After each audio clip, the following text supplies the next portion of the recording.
Hello Booktube, I'm Scott. I'm Nelle. Yeah, Gunpowder, Fiction and Plot. We're an excellent channel, so if you're watching us for the first time, subscribe. If you're watching us for multiple times, please don't unsubscribe. That would be horrible. No. Especially because we're not talking about turfs today, so we shouldn't lose any more bigots. Yeah. That's not a hazard of this. So today we're doing a haul. The reason we do hauls is a fewfold. Number one, I don't do TBRs, so if you want an idea of what's upcoming in my reading... or what may have been recently read in the case of some of these today, I've already read them. But if you want to, this is sort of my way of giving you a preview, rather than doing TBR videos, because I mood read. The other reason is about 6 months ago. Some time ago, I had a look at my bookshelves and realised that they were completely white duty, just so unbalanced and not representative. And I decided to set myself the project of not buying any cis white dudes or even cis white women, until I had bought 100 books by people of colour or queer people. So we're still counting that 100 books. So I gave you, every time I finish a book that is mine, I give it to you, right? Every time I finish a physical book. So I've given you a couple of books in this time period by black or gay authors. Who am I counting them? And you have decided to put them back on the shelves. Should I give you... No, I'm really happy to only count the ones that I consciously acquire. Yeah. I think this is about... I think that's fair, because if I give you... Like, I've also given you Crime and Punishment, because you said at some point you would like to read that. Yeah. And you don't want to be punished for your actions, yeah. But also, it's about changing my consciousness. It's about making me... You can't aware. Control the gifts you get. No, and can you imagine what would happen at Christmas time? I'd get in deep trouble. So the rule is, if I purchase anyone outside the limitations of my challenge that I've set myself, then I have to add 2 books to my list before I'm done. I don't remember what number we're up to. Last time we did it with little crowns. We put a crown above my head with the number. Oh, I wonder what we'll do this time. Maybe a bridesmaid's inflatable penis or something. Oh, great. Whatever is on my head will have a number of how many books I have left to go on my 100, or how many I'm up to. Are we counting up or counting down? We're counting down. I think you're up to something like 44 or something like that. Oh, I think I'm up to something I think I'm about halfway. I think I'm up to 54. 54. Well, I thought you just passed halfway, so we'll see who remembers. Who's right. We'll look it up. Can you see? Tell me, who's right? I mean, we'll know by the time this goes up. One would hope. Otherwise, who's editing our footage? We're outsourcing it. I wish we could outsource the editing. Yeah, that would be awesome. Okay, anyway. So will we begin the haul? It's a little bit epic, but not ridiculous today. Yeah. Yeah.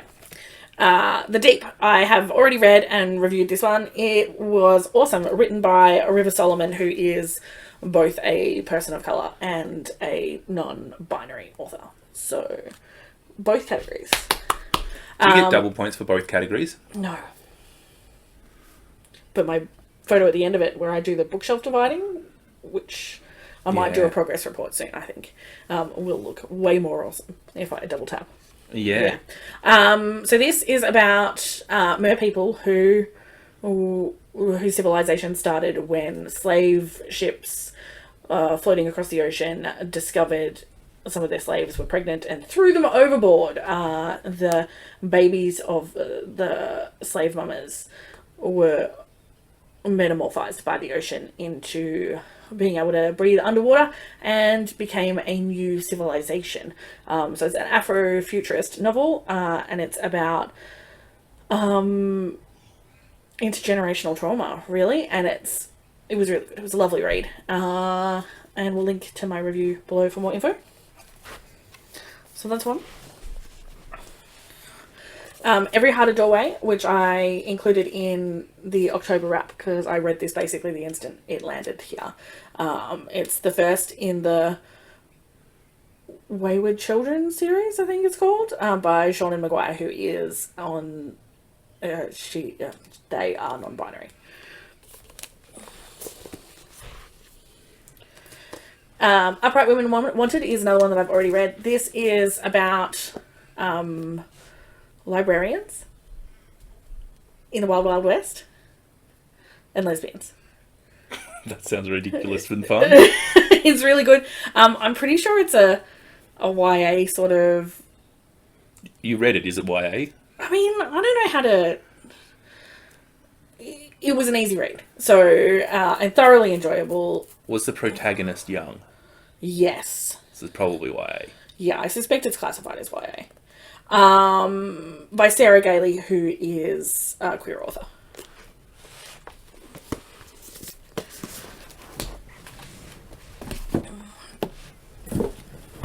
This Is How You Lose the Time War is another book by a queer author.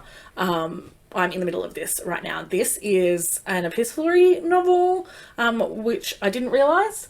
I did. And it's about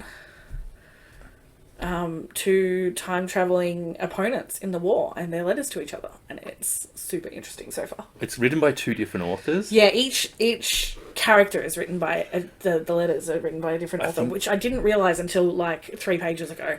And it makes so much sense. The different styles meeting each other in this book is actually... It's really cool. I think... I'm really surprised this is not a convention used more often, to be honest. Yeah, when I first heard about this book, I thought it may have been a husband and wife combo, but it's clearly not. No. For no. obvious reasons, because you've counted this as one of your... I mean, I guess that doesn't prevent it. No, it doesn't really. Yeah. Doesn't. All right, this is my one. What is it called? Life as a Unicorn. I have started this. I'm about a quarter of the way through this book. I have ripped through that in a bit over an hour. Mm-hmm. And I totally plan to finish that tonight or tomorrow and spend a bit of time. I reckon I can do that in 2 reading sessions. So I will rip through it. What's it about? Oh, so this is about a Muslim drag queen in the UK who... Sold. Yeah, it's his memoir. So I'm reading this as part of non-fiction. November. This one I get a penalty for. You got it wrong. I didn't get it wrong. I subscribed us to a monthly book club. In fact, I clearly wanted to be part of a monthly book club so badly that I forgot that I subscribed us to this monthly book club that sent me this book. And I subscribed to another one. So we've got more books coming from another monthly book club. We'll see how they go. But I get a new book a month from this book club is called Well Read, and they send you a little... With it, I got like a little letter from the author and some reading notes. And they have sent Lucky's A Magical Saga of Love, Family and Second Chances by Andrew Pepos, which is about an Australian Greek family running a shop, which... Is Greek a person of colour? I mean, because in Australia, Greek people have been the subject of a lot of racial abuse. Certainly in this era. This is definitely a migrant story, so maybe I don't have to penalise myself. But I do feel like you really do need to define... And that, I mean, it almost feels racist to do this, but you need to define who is a person of colour. Is somebody from a disadvantaged Eastern European country? I mean, realistically, my point is to allow varied voices. So reading a book by a Greek immigrant probably counts as that. Yes, I would say so. But for your project, do you want me to add 2 to the number or take 1 off, or do you want me to leave it as neutral because it's a book club? Let's leave it as neutral because it's a book club. And that way we don't have to actually make a call. I'm into that. Yeah. What do you people think? Does this count as diversity in reading? But yeah, like... It's not going to really impact what I do as far as my count, but I just think it's interesting to have that discussion, like what actually counts as diversity in reading. The city that we're in, Melbourne, has the largest population of Greek-speaking people of any city in the world except for Athens. It was also like sort of, I think, between the 50s and just really before we were born, the largest migrant population were really from Greece and Italy, and they did have a real difficult time integrating. And really the only way they've been able to integrate is by having people being racist towards Asian people. And then the only way Asian people have been able to integrate is by having people being racist towards black people. Yay, Australia Who wants to move to Australia next to help the black people out? But But Australia has and still has migration law that allows you to basically come here and become a citizen if you buy a business as part of moving over. And a lot of the Greek families who came over, and now a lot of Asian families migrate with this method. But a lot of the Greek families who came over bought fish and chip shops and milk bars and They were all food businesses. They lots were of food greengrocers, businesses, bakers. Yeah, still in our industry, there's still a lot of Greek and Italian heritage going on, and Melbourne's foodscape is really impacted by this migration law, and I guess this is about the heart of that. So, as a Melbourne person, I think this is a really good pick. I'm actually really. Is it a Melbourne book? It's a Melbourne book by a Greek man from Melbourne. Cool. Yeah.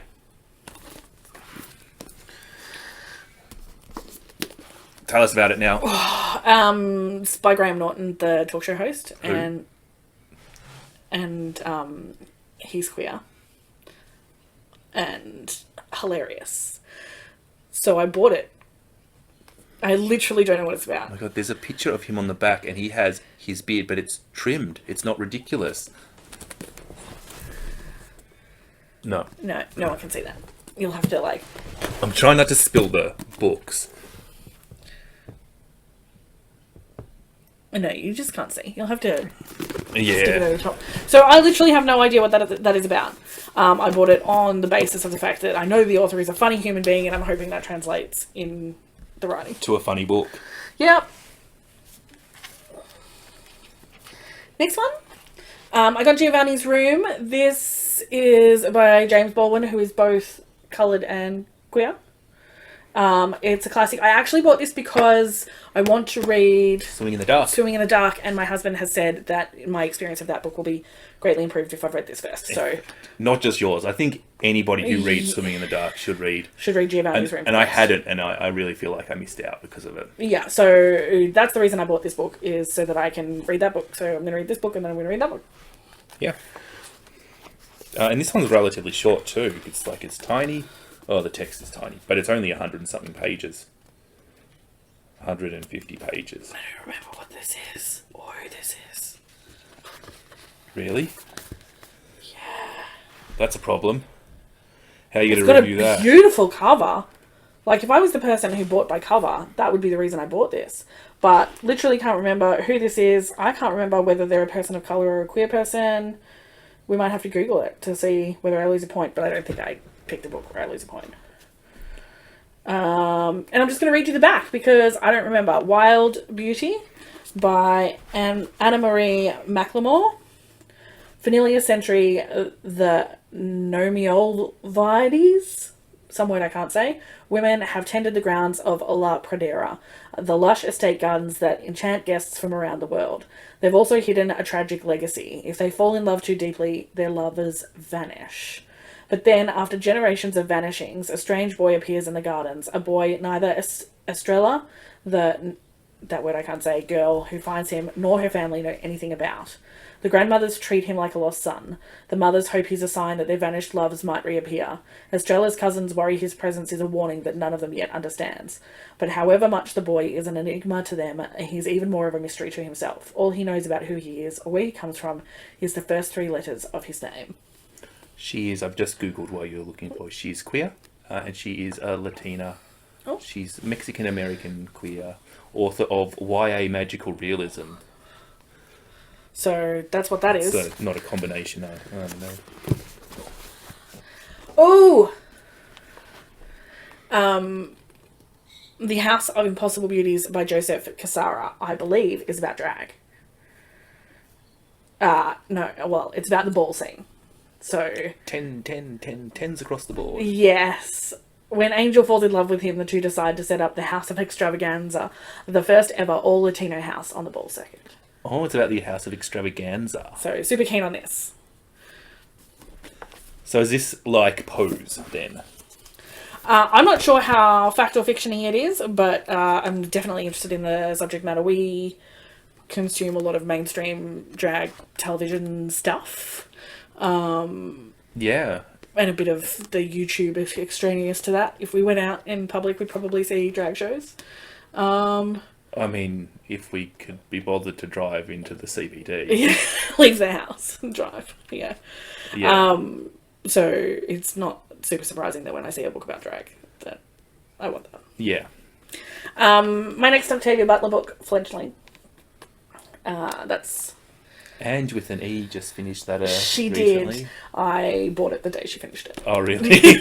Was she your motivation? Yes, we add to her TBR all the time, so it's about time she was super excited. It's Vampires. Vampires. Speaking of people from BookTube inspiring purchases, A Woman Like Her, The Short Life of Candile Belloc, I think is how you say it. A discussion with Nashwa the other week, which we'll link below, covered this book. This is... Oh, it's that book. Yeah, it's about it's a true story about a social media influencer who was murdered.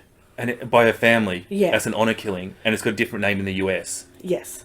Well, so both names, A Woman Like Her and The Short Life of Candile. Those are the two titles. Oh, you've got like a combined. Yeah. How cool is that? Yeah, so this is by Sanam Meher, who is a Pakistani person of colour. And I'm very interested in reading this after that conversation with Nashwa. Super interesting. Book. We've just shot our TBR and I'm... Scott's going to add that to his list of books. Got to read... yeah. Yeah. Got a buddy read in January of another book. The Vanished Birds by Simon Jimenez. This is another one I don't remember why I bought it. So, it's sci-fi. That's probably why I bought it. Decades of travel through the stars are condensed into mere months for Nia Imani, the captain of a transport ship contracted by the Mumbai company. She lives only for the next paycheck until the day she meets a mysterious boy fallen from the sky. I'm not sure why I chose this. Boys don't fall from the sky every day, you know. Oh, you mean you don't know whether the author is... No, I'm not sure why I chose it in general. What took my fancy? I suspect it's just that it's science fiction, and I'm chasing that genre a little bit. New things from that. You really are chasing it. And queer? I think so, but I literally don't remember. This one here is definitely a recommendation from Jessie from Bow Books. Ray Bearer by Jordan Efweko. This sounds like magical realism, and it's got a very, very African flavour, so I'm interested to see which part of Africa it's set in. Yeah, because Africa is so diverse, and we just don't give it the credit. Hugely diverse. And I feel like this year I've read a lot of Nigerian literature, and a little bit from Ghana, but not... And now, I'm not very good at the map of Africa, but I'm relatively sure that Nigeria and Ghana are quite close to each other. I have got, on my TBR for next month, I've got an Ethiopian author, which is from the other side. But... This is Nigerian again. It's Nigerian again. Yes. I think so. Let's embrace Nigerian literature. It's such a lovely... It's clearly very rich, and it's just appearing in my wish list over and over and over again. But I do wonder why it's more prevalent than other areas of Africa. I think Nigeria is like the powerhouse of Africa. It's got a big population, and I think that I suspect that they'll be a little bit more advantaged in their life, but a huge population, so they have more authors. Also, they've got a bit of a history. Things Fall Apart was quite a big book in the 60s or the 70s, and so that, I think, may have inspired people. And then, of course, other authors who we get in trouble with some of our subscribers for calling out, but we won't name them. Yeah. But I think that inspires a new generation. Potentially. I wonder if it has more to do with the people who we listen to for book recommendations and whether they have a specific interest in. Like there's a Nigerian booktuber out there who is slowly influencing booktube. That's it. I mean, we put not so much, but a little bit of Aussie out there, and I guess everyone puts out a little bit of their home flavour. I guess. So that's my haul. It's a big fatty stack, and this is the number of books that I've got left before I can buy anything by a cis white person. It's not proving to be super hard to stay away from cis white people, but there are a couple of sort of old school classics that are on my wish list that are waiting until this project is over. What are the old school classics you want to buy? You'll have to see. Wait and see. Will you tell me off camera? Maybe. But I'm really enjoying this project. It's forcing me to look harder for more authors. And what I'm finding is, by the end of this project, I'm going to have 50 new authors that I'm going to have to buy back catalogue for. And I have no doubt that this will have shifted the balance of representation in my bookshelf permanently. The thing that I notice is that there's so many good authors out there that don't get a fair shot. Yeah. And there are so many good authors that do get a fair shot as well. But it's like it's trying to... There are just so many authors out there who you just never know about. Yeah. And, you know, the more booktubers who read different things we find, the more, you know, like Sean was talking about a book translated from Lithuania the other day. Like, you know, like it's just, there's so much diverse. Yeah, and you do only have as many books as you have to read, you know. Yeah. But I think the more conscious I have been, it's certainly for me personally, this little hiatus of not buying from the more dominant privileged voices has allowed me to explore a bit more, and I've turned up some real just winners. Yeah, and I think when you're picking, if you're watching BookTube, some books get a lot of hype, and that is sometimes not necessarily a book that you would pick up because, you know, maybe it's like a murder mystery novel that's really good, but you know when you pick up a murder mystery novel what your specifications are. Yeah, I get what you're saying. Do you know, like sometimes it is a novel that you wouldn't have picked up, wherewith when you pick up a novel by somebody from a country that you've never heard of before, you're much more likely to make sure you want to read the book. I don't know if I'm being more or less fussy. I have definitely got a feast mentality when it comes to buying my books. I am not holding back.